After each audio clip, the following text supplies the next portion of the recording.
चलिए दोस्तों हम लोग लुसेंट के भारत के भूगोल सीरीज को चला रहे थे, जिसमें हम लोग चैप्टर 9 तक देख लिए थे। और आज से हम लोग देखेंगे भारत चैप्टर 10, जिसमें भारत में सिंचाई को देखेंगे। और इससे एक आगे जो चैप्टर है प्राकृतिक वनस्पतियाँ, उसको भी देखेंगे। इसमें कह रहा है कि भारत में सिंचाई परियोजना को 3 भागों में विभाजित किया गया है। भारत में सिंचाई परियोजना को 3 भागों में विभाजित किया गया है। टोटल सिंचाई परियोजना कितने भाग में विभाजित किया है? तो 3 भाग में विभाजित किया है। प्रथम है बृहद सिंचाई परियोजना, दूसरा है मध्यम सिंचाई परियोजना, तीसरा है लघु सिंचाई परियोजना। यानी टोटल भारत की सिंचाई परियोजना को 3 भाग में बांटा है, जिसमें बृहद सिंचाई परियोजना, मध्यम सिंचाई परियोजना और लघु सिंचाई परियोजना। उसके बाद है कि बृहद सिंचाई परियोजना के अंतर्गत वे परियोजना सम्मिलित की जाती है जिसके अंतर्गत 10,000 हेक्टेयर से अधिक कृषि योग्य भूमि हो।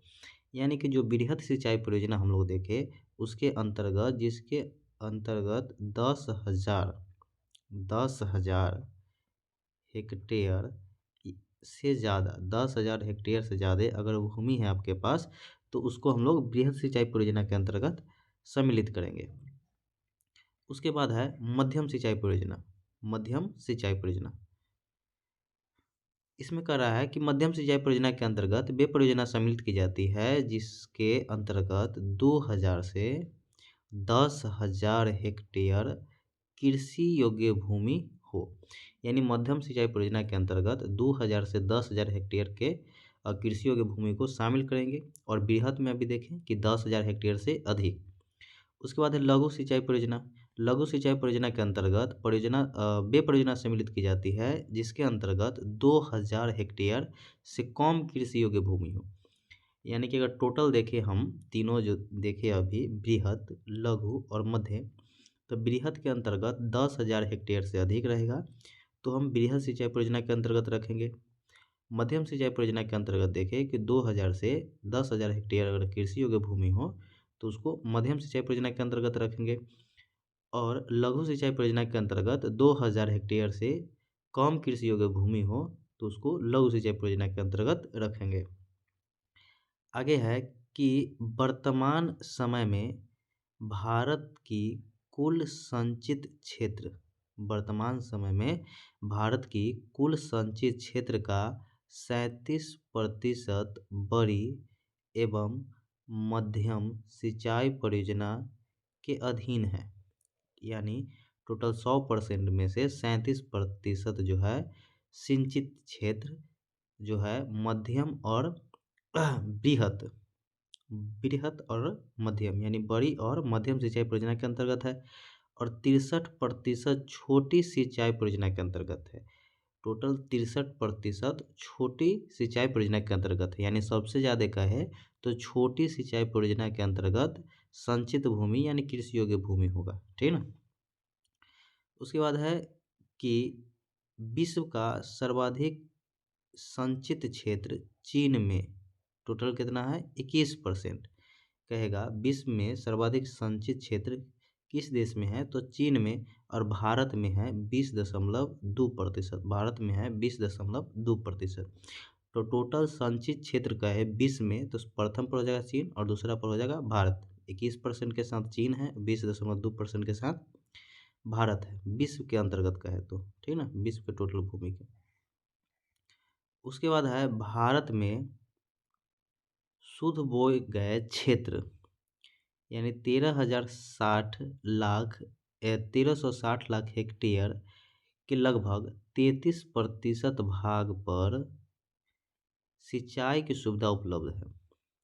भारत में शुद्ध बोए गए क्षेत्र के 13,060 लाख हेक्टेयर जो है उसके 33% भाग पर सिंचाई की सुविधा उपलब्ध है। वर्तमान समय में कुआं और नलकूप भारत में सिंचाई की प्रमुख साधन है। कहेगा कि भारत में सिंचाई का प्रमुख साधन वर्तमान समय में क्या है? तो कुआं और नलकूप। ठीक ना। उसके बाद देश में सर्वाधिक नलकूप और पंपी सेट, यानी कहेगा कि सर्वाधिक नलकूप और पंपी सेट जो है वह कहाँ है देश में सबसे ज़्यादा? तो तमिलनाडु में। टोटल भारत के भूमि के 18% यहाँ पर सिंचित होता है कुआँ नलकूप से। उसके बाद महाराष्ट्र में है 15.6% पर दूसरा स्थान पर। और केवल नलकूप की सर्वाधिक सघनता वाला राज्य कहे तो उत्तर प्रदेश। अभी देखिए कि वर्तमान समय में कुआं और नलकूप से भारत में सिंचाई के प्रमुख साधन है कुआं और नलकूप। लेकिन यही कहे स्पेशल नलकूप और पंपी सेट मिलाकर, नलकूप व पंपी सेट कहे तो तमिलनाडु और महाराष्ट्र 18% के साथ प्रथम पर है तमिलनाडु कुआं और नलकूप और पंपी सेट में, और महाराष्ट्र 15.6% पर। स्पेशल नलकूप सिर्फ और सिर्फ कहे तो उत्तर प्रदेश हो जाएगा। उसके बाद है कि प्रायद्वीपीय भारत में सिंचाई का प्रमुख साधन तालाब है। ये भी क्वेश्चन बहुत अच्छा है कि प्रायद्वीपीय भारत में सिंचाई का प्रमुख साधन तालाब है। तालाब द्वारा सर्वाधिक सिंचाई जो होता है तमिलनाडु में, और प्रायद्वीपीय भारत में सबसे ज़्यादा कहे तो तमिलनाडु में होगा, ठीक ना। उसके बाद दमन गंगा सिंचाई परियोजना जो कि दरोगा में पूछा गया है। दमन गंगा सिंचाई परियोजना दमन गंगा नदी पर ही है। इस परियोजना के तहत बना जलाशय गुजरात के वलसाड जिले में स्थापित है। दमन गंगा सिंचाई परियोजना कहाँ है? गुजरात के वलसाड जिला में। यह गुजरात और दादर नगर हवेली की संयुक्त परियोजना है। कहेगा कि दमन गंगा परियोजना किसकी परियोजना है? तो गुजरात और दादर नगर हवेली की संयुक्त परियोजना है। नोट में कह रहा है कि दमन गंगा नदी महाराष्ट्र एवं गुजरात से बहते हुए अरब सागर में गिरती है। स्पेशल नदी कहे कि कहाँ से होकर गुजरती है तो महाराष्ट्र से जाती है, महाराष्ट्र और गुजरात से बहते हुए अरब सागर में गिर जाती है दमन गंगा नदी। लेकिन परियोजना कहे कि दमन गंगा परियोजना जो है किसके किसके बीच संयुक्त परियोजना है तो गुजरात और दादर नगर हवेली। उसके बाद है गिरना परियोजना। गिरना सिंचाई परियोजना जो है यह जो है गिरना नदी पर ही महाराष्ट्र के नासिक जिला में याद करने के लिए करेंगे कि जो नशा में रहता है वह गिर जाता है, नशा में रहता है वह गिर जाता है। यानी गिरना सिंचाई परियोजना महाराष्ट्र के नासिक जिला में और गिरना नदी पर ही। उसके बाद है पंबा सिंचाई परियोजना। पंबा सिंचाई परियोजना केरल के पंबा नदी पर। पंबा सिंचाई परियोजना केरल के पंबा नदी पर। टिहरी पनबिजली कॉम्प्लेक्स, यह बार बार पूछता है कि टिहरी पनबिजली कॉम्प्लेक्स उत्तराखंड के टिहरी के समीप भागीरथी और भिलंगना नदी पर स्थापित है। कि टिहरी जल विद्युत परियोजना का है या टिहरी पनबिजली कॉम्प्लेक्स जो है उत्तराखंड के टिहरी के समीप जो है भागीरथी और भिलंगना नदी पर स्थापित है। यहाँ से सिंचाई, जल आपूर्ति, जल विद्युत अपघट उत्पादन किया जाता है। जो टिहरी पनबिजली कॉम्प्लेक्स से जो होता है सिंचाई भी होता है, जल को आपूर्ति भी किया जाता है और जल विद्युत उत्पादन भी किया जाता है। आगे देखेंगे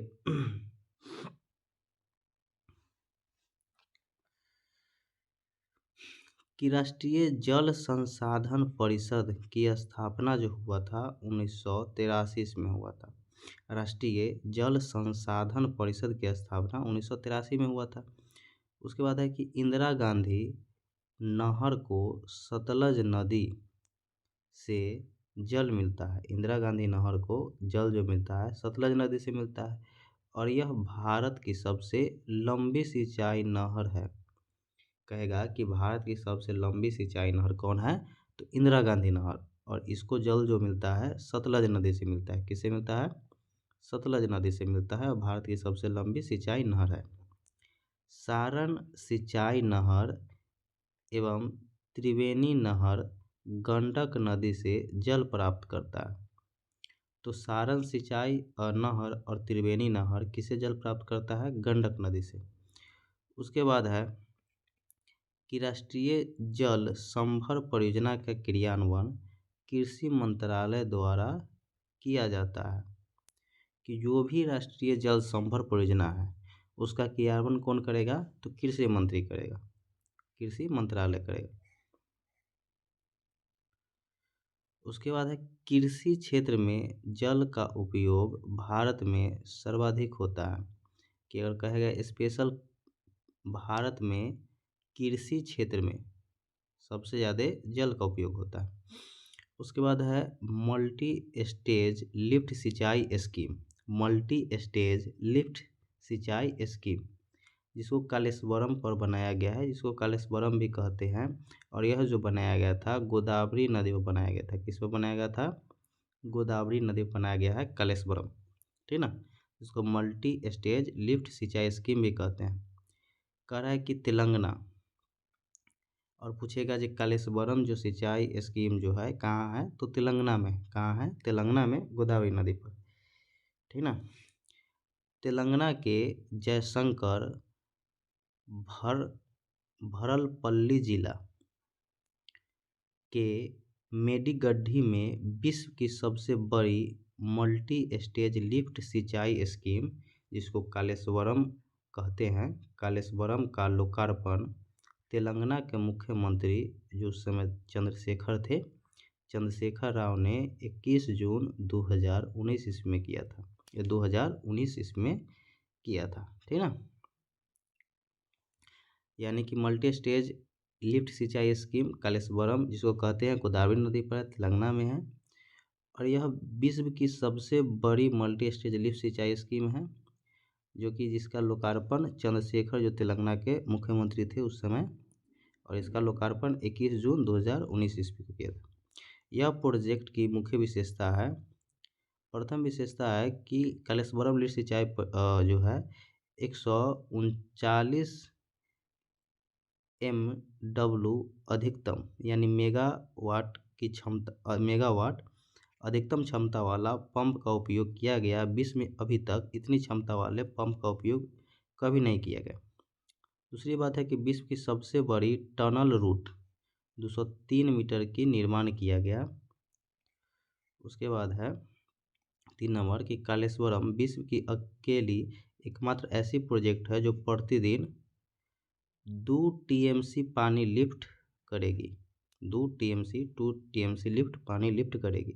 चौथी बात है कि इस प्रोजेक्ट के जरिए 45 लाख एकड़ भूमि एवं हजारों गांव को पानी की जल आपूर्ति होगी। पांचवी बात है कि पहली बार ऐसा हुआ जब गोदावरी नदी पर पानी कृषि भूमि को पानी की सप्लाई के लिए 92 मीटर की ऊंचाई से फेज में लिफ्ट किया गया, जो 618 मीटर की ऊंचाई तक है। एपी गड्ढा एरिया में 92 मीटर की ऊंचाई तथा कोंडा पश्चिमा सागर में सबसे अधिक 618 मीटर की ऊंचाई पर है यह प्रोजेक्ट। उसके बाद है कि इस परियोजना से सबसे ज़्यादा श्री राम सागर में 200 TMC पानी का उपयोग होगा, जबकि सबसे कम अंतर्गिरी में 3 TMC पानी का उपयोग होगा।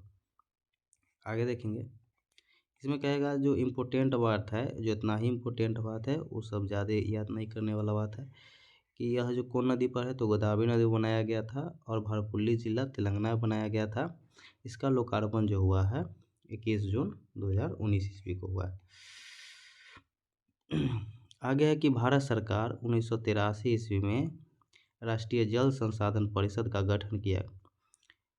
प्रधानमंत्री के अध्यक्ष एवं केंद्रीय जल संसाधन मंत्री के उपाध्यक्ष होते हैं। प्रधानमंत्री जो होता है राष्ट्रीय जल संसाधन परिषद के अध्यक्ष, और उपाध्यक्ष जो होता है जल संसाधन मंत्री होता है। जल संसाधन राज्य मंत्री, संवर्धन केंद्रीय मंत्री, राज्य मंत्री, सभी राज्य के मुख्यमंत्री, संघ प्रदेश के उपराज्यपाल, राज्यपाल उसके सदस्य होते हैं। जल संसाधन मंत्रालय का सचिव इस परिषद का सचिव होता है, ठीक ना। तो याद करने वाला बात है कि राष्ट्रीय जल संसाधन परिषद का गठन 1983 में हुआ था। उसके बाद देखेंगे कि भारत की प्राकृतिक वनस्पतियाँ, इसके बारे में कुछ कुछ जो होता है इम्पोर्टेंट पूछता है, जो ये वनस्पतियाँ कहाँ पाई जाती है, ठीक ना, जो एग्जाम में पूछ लिया जाता है, उसको भी देखेंगे हम लोग। चलिए देखेंगे किसी क्षेत्र विशेष में प्राकृतिक रूप से उगने वाली पेड़ पौधे समूह को वनस्पति कहेंगे। यानी किसी भी क्षेत्र विशेष में प्राकृतिक रूप से जो पेड़ पौधा उगेगा उसी को वनस्पति कहेंगे। उसके बाद है कि पौधे का वह समूह जो बिना किसी मानवीय सहायता से जंगली अवस्था में सामूहिक रूप से उगते हैं उसको प्राकृतिक वनस्पति कहेगा। और जो अपने आप ही उगेगा बिना मानवीय सहायता से उसको प्राकृतिक वनस्पति कहेंगे। उसके बाद है कि वह वनस्पति जो मानवीय हस्तक्षेप के बिना अपने आप पैदा होता है तथा जिस पर लंबे समय तक किसी प्रकार की मानवीय हस्तक्षेप नहीं होता है, इसको कहेंगे अक्षत वनस्पति। पूछेगा कि अक्षत वनस्पति किसे कहेंगे, तो यह तो एक है जो बिना मानवीय हस्तक्षेप के पैदा होगा, यानी बिना मानवीय हस्तक्षेप के ही यह उगेगा। और दूसरी बात यह है कि लंबे समय तक कोई भी मानवीय हस्तक्षेप न होगा, उसी को अक्षत वनस्पति कहेंगे। और कहेगा बिना मानवीय सहायता से जो उगी गई भूमि के समूह को जंगल के समूह को प्राकृतिक वनस्पति कहेंगे। ठीक ना। भारत की प्राकृतिक वनस्पति को निम्न वर्गों में बांटा गया है। प्रथम है कि उष्णकटिबंधीय सदाबहार वन या वनस्पति। उष्णकटिबंधीय सदाबहार वनस्पति जो है जहाँ पर 200 सेंटीमीटर से अधिक वार्षिक वर्षा 200 सेंटीमीटर से अधिक वार्षिक औसत वर्षा हो और औसत वार्षिक तापमान 22 सेंटीग्रेड से अधिक वाले क्षेत्र में ये मिलते हैं। यानी कि उष्णकटिबंधीय सदाबहार वन जहाँ पर 200 सेंटीमीटर से अधिक वार्षिक वर्षा और 22 डिग्री सेल्सियस से अधिक वार्षिक ताप हो। कहेगा कि इसके मुख्य क्षेत्र जो होता है सह्याद्री, भारत में अगर कहे तो सह्याद्री, जिसको पश्चिमी घाट, शिलोंग के पठार, अंडमान और निकोबार द्वीप समूह 95% भाग और लक्षद्वीप पर जो है ये उष्णकटिबंधीय सदाबहार वन पाया गया। तो भारत में कहेगा तो पश्चिमी घाट, उसके बाद शिलोंग के पठार, अंडमान निकोबार और लक्षद्वीप। पश्चिमी घाट, शिलोंग के पठार, अंडमान निकोबार और लक्षद्वीप में उष्णकटिबंधीय सदाबहार वन पाया जाता है। उसके बाद है कि उत्तरी सह्याद्री प्रदेश में उष्णकटिबंधीय सदाबहार वन को सोलास वन भी कहा जाता है। कि उत्तरी सह्याद्री पश्चिमी घाट को दो भाग में बांटा, एक उत्तरी सह्याद्री एक दक्षिणी सह्याद्री। तो उत्तरी सह्याद्री में जो है सोलास कहेंगे, उष्णकटिबंधीय सदाबहार वन को सोलास कहेंगे। इस वन में पाए जाने वाले मुख्य वृक्ष है, इसका कोड बनाए थे रबमासीर।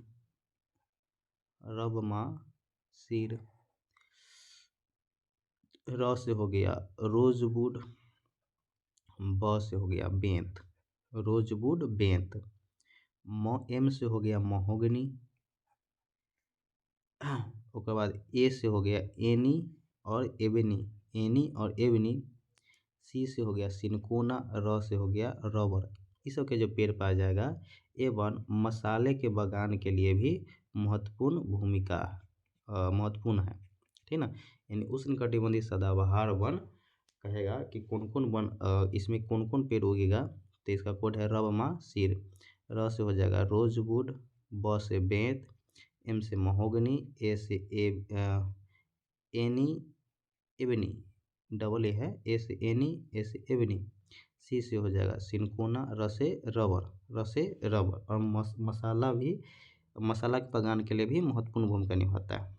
इधर बोलेंगे कोड पर, र से रोजवुड, ब से बेंत, एम से महोगनी, ए से एनी एबनी, सी से सिनकोना और र से रबर। ठीक ना।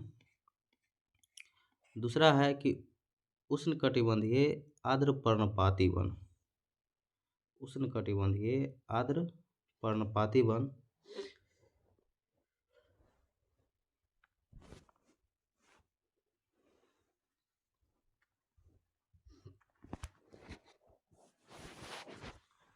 यह जो है कह रहा है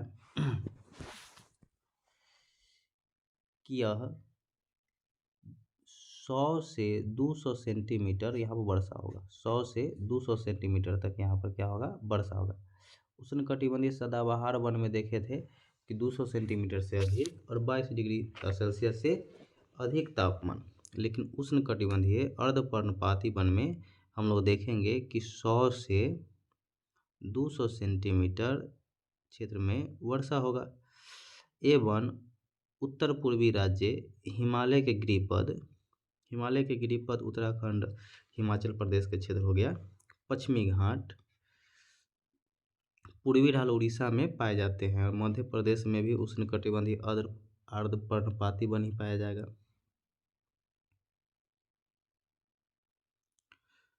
कह रहा है कि इस वन में पाए जाने वाले मुख्य वृक्ष है सागवान, साल, शीशम, हुर्रा, महुआ, आंवला, सेमल, कुसुम, चंदन।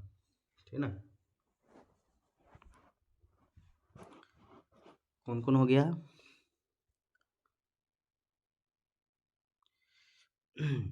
अगर कोड से याद करिएगा तो कोड थोड़ा अजीब है, ठीक ना, बस याद करने के लिए बनाया गया है। तो ठीक से आप लोग माने कि मजाक में ही याद करने के लिए बनाया गया है। तो इसका कोड है सास सिर चकमा है, सास सिर चकमा है। स से हो गया सागवान, साल, शीशम, फिर उस स से हो जाएगा सेलम, ठीक ना। च से हो जाएगा चंदन, उसके बाद क से कुसुम, म से हो जाएगा महुआ, हाय से हो जाएगा हर्रा, हाय से हर्रा। इधर देखेंगे सागवान, साल, शीशम, सेलम, सेमल, सागवान, साल, शीशम, सेमल। च से हो जाएगा चंदन, क से हो जाएगा कुसुम, म से हो गया महुआ, आ से हाय। उसके बाद है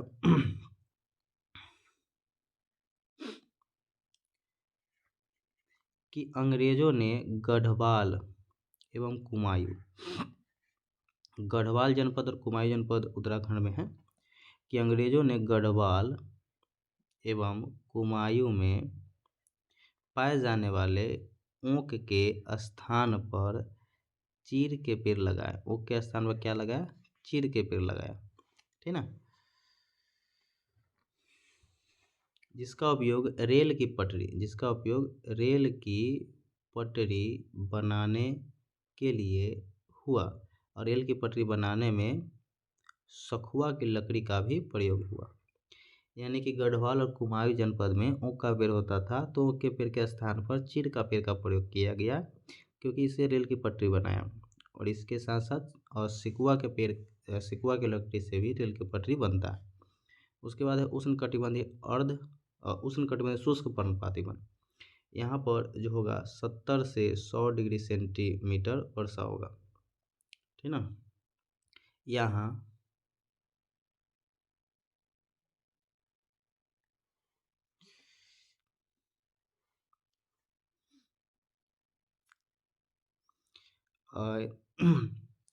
यह वन पाया जाता है, ठीक ना। कहता है कि ये वन प्रायद्वीप में अधिक वर्षा वाले भागों और उत्तर प्रदेश और बिहार के मैदानी भाग में पाया जाता है उष्णकटिबंधीय शुष्क पर्णपाती वन। ये वनों में पाए जाने वाले कुछ पेड़ है, जैसे कि तेंदू के पेड़, पलाश,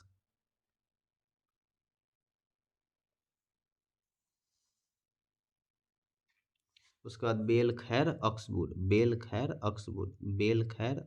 तेंदू पलाश,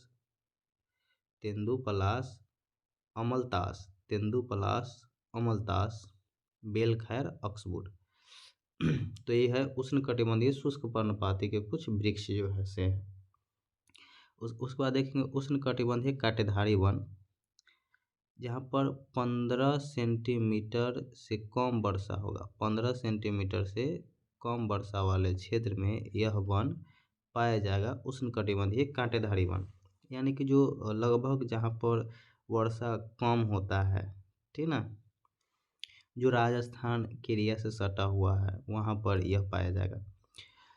यह दक्षिण पश्चिम जो है पंजाब, हरियाणा, राजस्थान, गुजरात, मध्य प्रदेश, उसके बाद उत्तर प्रदेश के अर्धशुष्क क्षेत्र में उष्णकटिबंधीय कांटेदारी वन कांटेदार वन पाया जाएगा। कहता है कि ये वन में पौधे लगभग पूरे वर्ष पर्ण रहित यानी पत्ती रहित रहते हैं और झाड़ियाँ जैसे लगते हैं। जैसे कि दिया हुआ है बबूल, खजूर, नीम, खेजड़ी। तो ध्यान रखिएगा बबूल, खजूर, नीम, खेजड़ी जो है ये सब जो है कांटेदारी वन, या याद रखने के लिए सिंपल में याद रखने के लिए याद रखिएगा मरुस्थलीय वन, मरुस्थलीय वन, ठीक है ना।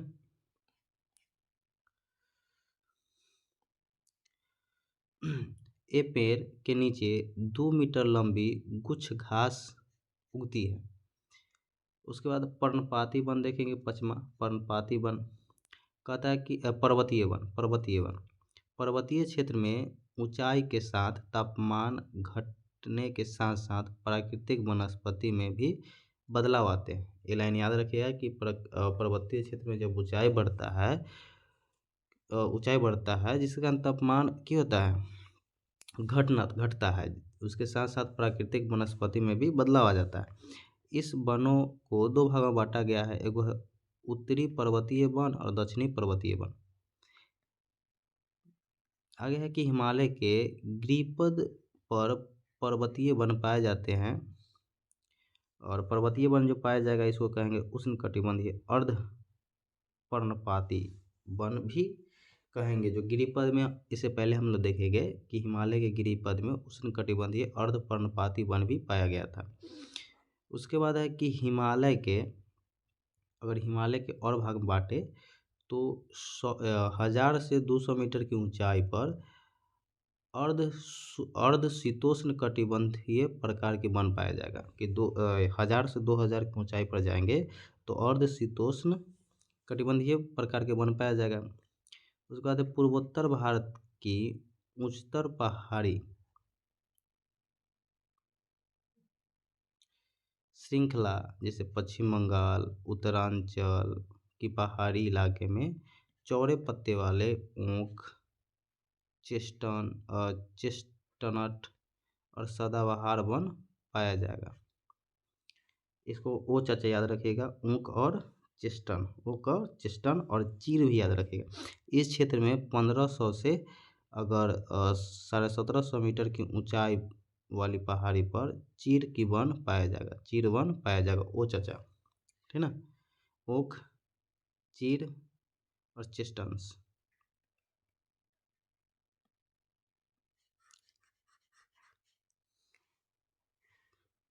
उसके बाद है कि हिमालय के पश्चिमी भाग जिसमें देवदार, चिनार और बलम के पेड़ पाए जाते हैं। देवदार, चिनार और बलन के पेड़ पाए जाते हैं। नोट में है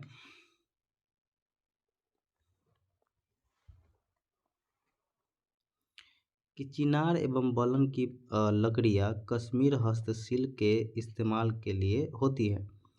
आगे है कि हिमालय के 2225 मीटर से अगर 3048 मीटर की ऊंचाई पर जाए तो बल्यू पाइन और स्प्रूस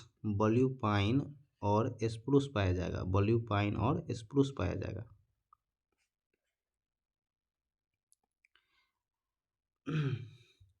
और 2225 से 3000 के ऊपर जाएंगे तो देख लीजिए कि बल्यू पाइन और स्प्रूस पाया जाएगा।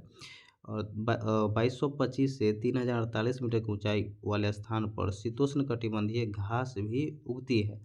ऋतु प्रवासन करने वाले समुदाय याद रखिएगा कि गुज्जर, बकरवाल, गड्डी और भूटिया इन चारागाह के पशु चारा के लिए भरपूर उपयोग करते हैं। ये सब जनजाति है, इसका चारागाह के लिए इसका इस्तेमाल करते हैं, तो शीतोष्ण कटिबंधीय घास का, ठीक ना, जैसे गुज्जर, बकरवाल, गद्दी और भूटिया। उसके बाद 3000 से 4000 की मीटर की ऊंचाई पर जाएंगे। 3000 से 4000 मीटर की ऊंचाई पर हिमालय में सिल्वर फर,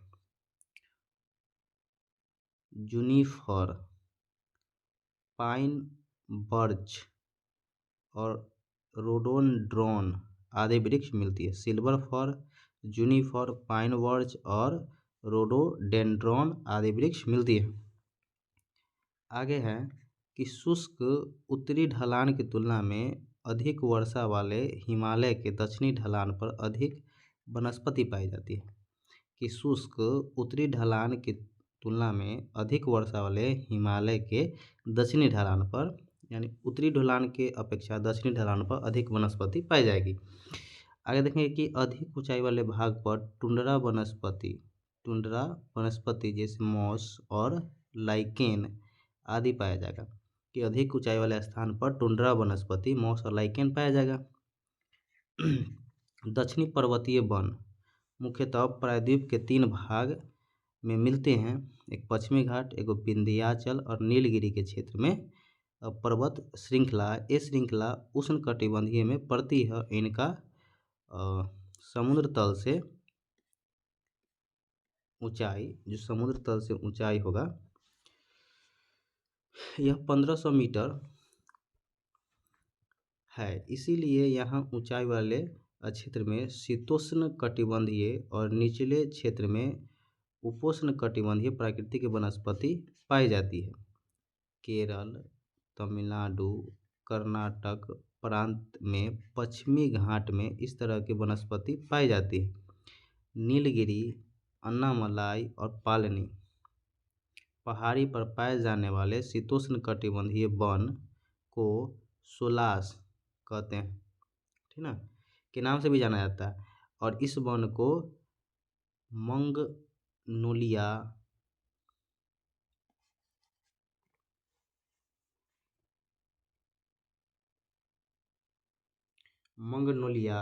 लैरेल, सिनकोना और बैटल आदि वृक्ष पाए जाते हैं। सब पेरमाल है, सब पेरमाल याद रखिएगा। कि मंगनोलिया, सिनकोना, बैटल, लॉरेल, ये सब पेड़ जो पाया जाएगा नीलगिरी, अन्नामलाई और पालनी के पहाड़ी पर पाया जाएगा।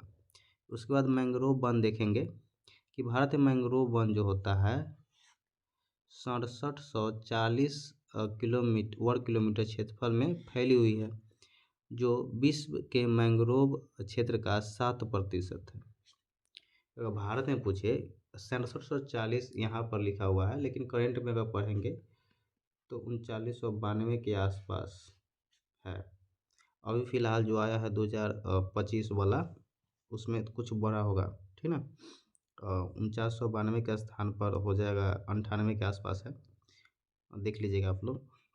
लेकिन ये लुसेंट में दिया हुआ है 6740 वर्ग क्षेत्रफल पर दिया हुआ है, ठीक ना। जो विश्व के टोटल कितना है 7%। यह अंडमान निकोबार द्वीप समूह एवं पश्चिम बंगाल के सुंदरबन डेल्टा में अत्यधिक विकसित है। इसके अतिरिक्त महानदी, गोदावरी नदी, कृष्णा नदी के डेल्टाई भाग में यह पाया जाता है।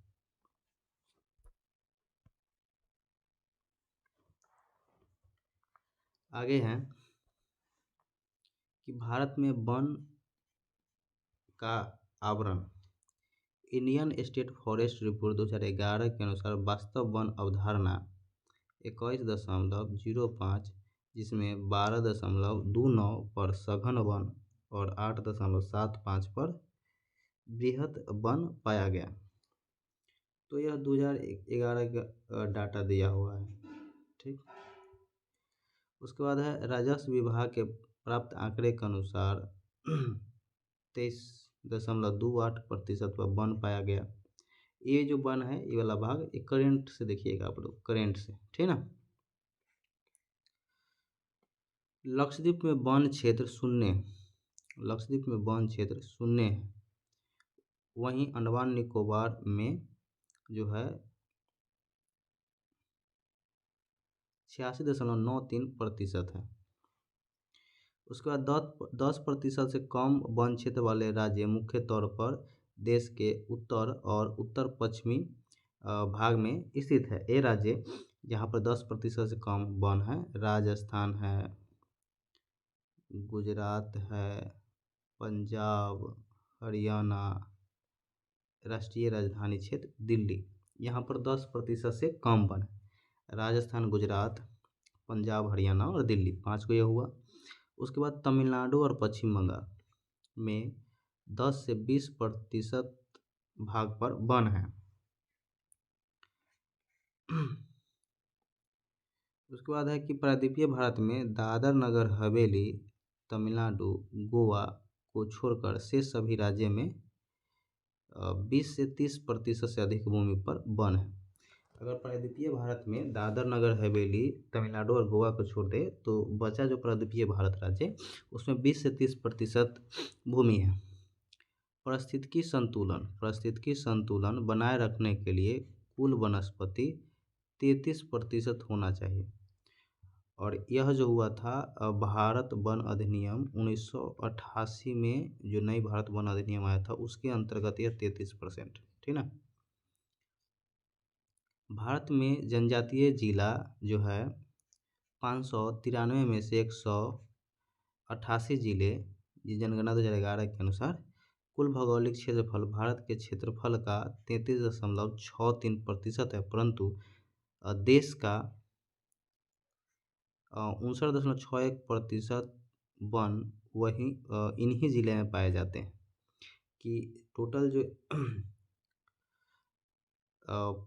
593 जिला है उसमें से 188 जिला में ही इतना 59.61% वन पाया जाता है। वन संरक्षण संबंधी कुछ अधिनियम या कुछ प्रावधान आया था उसको देखेंगे कि भारत सरकार ने पूरे देश के लिए वन संरक्षण नीति 1952 में लागू किया, जिसे 1988 में संशोधित किया। और इन नई वन नीति के अनुसार सरकार सतत पोषणीय वन प्रबंधन पर बल देगी, जिसे एक ओर वन संसाधन का संरक्षण विकास किया जाएगा और दूसरी तरफ स्थानीय लोगों को आवश्यकता को पूरी किया जाएगा। आगे है कि इन वन नीति निम्नलिखित उद्देश्य हैं। प्रथम बात है कि देश में 33% भाग पर वन लगाना, जो वर्तमान राष्ट्रीय औसत से 6% अधिक है। आगे है कि दूसरी बात पर्यावरण संतुलन बनाए रखना तथा पारिस्थितिकी असंतुलन क्षेत्र में वन लगाना। तीसरी बात है कि देश की प्राकृतिक धरोहर, जैव विविधता और आनुवंशिक पूल का संरक्षण। चौथी बात है कि मृदा अपरदन, मरुस्थलीकरण रोकना, बाढ़ और सूखा नियंत्रण। पांचवी बात है निम्नकृत भूमि पर सामाजिक वानिकी वनरोपण द्वारा वन आवरण का विस्तार। छठी बात है कि वन का उत्पादकता बढ़ाना, वन पर निर्भर ग्रामीण जनजातियों को इमारती लकड़ी और ईंधन, चारा, भोजन उपलब्ध कराना और लकड़ी के स्थान पर अन्य वस्तुओं का प्रयोग में लाना। आगे है कि पेड़ लगाने को बढ़ावा देना, पेड़ की कटाई रोकने के लिए जन आंदोलन चलाना, जिसमें महिला भी शामिल हो, ठीक ना। आगे ऊपर लिखा हुआ था एक बात कि वन संरक्षण पूछे कब आया था, 1980 में। वन संरक्षण को कब लाया गया था, 1980 में। लेकिन वन संरक्षण नीति कहेगा तो 1952 में, जिसमें संशोधन 1988 में किया गया था। स्पेशल कहेगा कि वन संरक्षण कब आया था, अधिनियम कहे तो 1980, ठीक ना। तो ये था 2 चैप्टर देखे हम लोग, ठीक ना। और इसी के साथ इसको ख़त्म करेंगे। इसको आगे कंटिन्यू करने के लिए आप लोग इसको शेयर करिए, वीडियो को लाइक भी करिएगा और सब्सक्राइब भी करिएगा, जिससे हमारे सभी टीम को भी मोटिवेशन मिले, ठीक ना। और इसमें लुसेंट पूरा कराया जाएगा, इसके साथ SPD भी कराया जाएगा। आप लोग जो बुक भी कहेंगे उसको भी पूरा कराया जाएगा, ठीक। तो इस वीडियो को इतना ही रखते हैं।